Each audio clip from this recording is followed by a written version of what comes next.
Hello and welcome to the final session of the Mind series. Well done for getting this far. I'd like to spend this time talking with you about setting personal goals. After losing a pregnancy, it can be such a challenge to get back to a full life. You may have faced challenges or still face challenges with reconnecting with your friends, family or partner, or you may be struggling to motivate yourself to restart activities you used to enjoy. This is really normal after a bereavement. You may find beginning to tell others that you've experienced a pregnancy loss really challenging too, as you work through the emotions of grief and loss. Many of you may have a goal to become pregnant, and I don't want to ignore this. I understand that you might find it hard to concentrate on much else, but I'd like to encourage you to think about how activities that reduce your stress and that you find enjoyable may help you in your pregnancy goal. Remember, when we do something we enjoy, the body releases endorphins, our body's feel-good chemicals. Relaxing your body and mind is something that you can start now that will make future pregnancies less stressful and more enjoyable. Now, I know that the word goal can remind people of their school days or workplaces, and maybe your past experience of setting goals hasn't always been positive. So even though I'll be using the word goal throughout this session, if you prefer, you can call your goal an aim or something to work towards, whatever feels most comfortable for you. Last week I asked you to consider a goal, something you'd like to achieve in preparation for this session. If you've got something to work on, that's great. And if not, there's still time, either during or after this session, for you to think about it. If you've already made a list of activities that you've enjoyed in the past or give you pleasure now, then you may want to have that to hand whilst you listen to this session.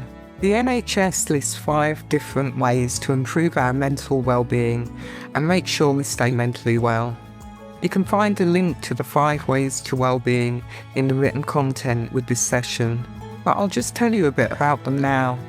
So the 5 ways to well-being are connecting with other people, being physically active, learning new skills, giving to others, and paying attention to the present moment. I hope these mind, move and core connection sessions have already encouraged you to engage in some activities that support the 5 ways to well-being. So you might choose to make a goal to continue with an activity you've done in these sessions. The most important thing is choosing something that you want to do and think about anything that might get in the way of you achieving it. So let's take Couch to 5K as an example goal. You've always wanted to do it, or you used to run in the past and you want to get back into it. So you know that you have the motivation, and in the past, running has given you pleasure. What could get in the way? What could stop you from achieving this goal? If you haven't been outside for a while, this could be a barrier. So your first step might be to just go for a short walk. If walking alone feels a challenge, your first step might be to talk to friends and family and see if anyone will go with you for a walk, and set a date to do it. Sometimes sharing your goal with someone else can help you start, and also mean you're connecting with other people, which is one of the 5 ways to well-being.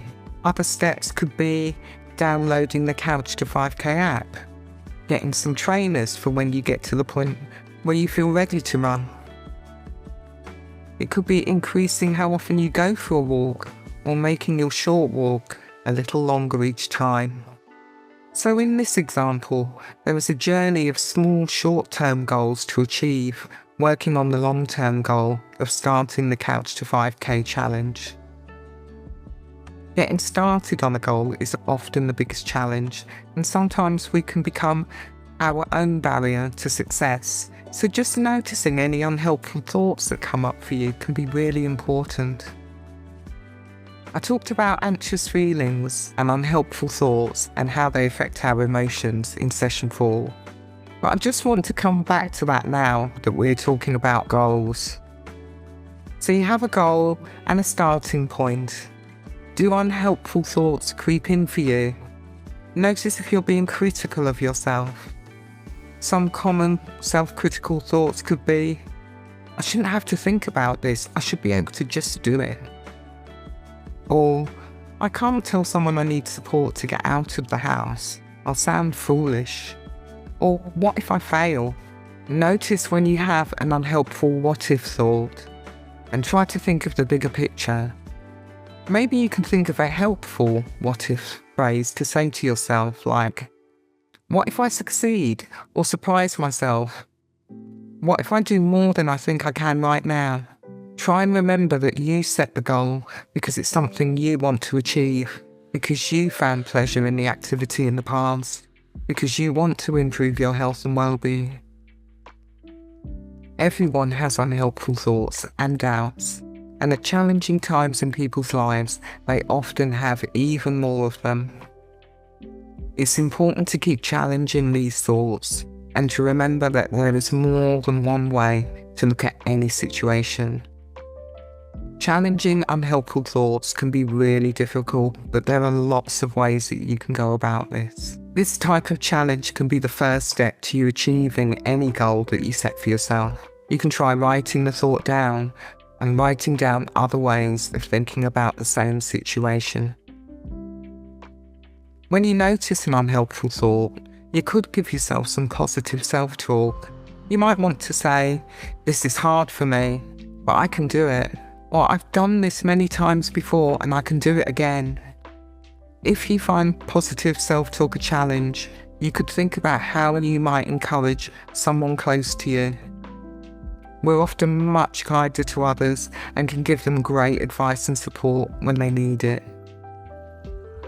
Pretending you're talking to someone close to you might just give you the words you need to be kinder, more encouraging, and more compassionate to yourself. So, breaking your goal down into small steps allows you to progress towards your goal at your own pace. Recognising your own starting point and the efforts you make to move forward with your goal will help you to feel a sense of achievement early on.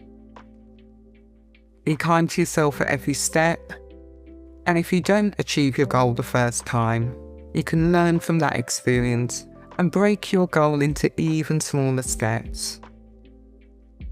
Move your goal to the next day whilst you work on any barriers you come across, and congratulate yourself with every step. Just a word before I end on praise and rewards. You've just completed the 6th and final session of Mind. You've made a big commitment of time and energy to watch all of the Mind sessions. You may also have watched Move and Core Connection and practice some or all of the exercises in that series too. I'd like to congratulate you and thank you for keeping going to the end, and invite you to find ways to congratulate yourself on this achievement and on your future achievements. When we've worked hard, we do deserve to treat ourselves in some way, to mark the moment and to reflect on our journey. Choose something to do that gives you pleasure. Do it and know that you deserve it. Thank you for joining me on this journey.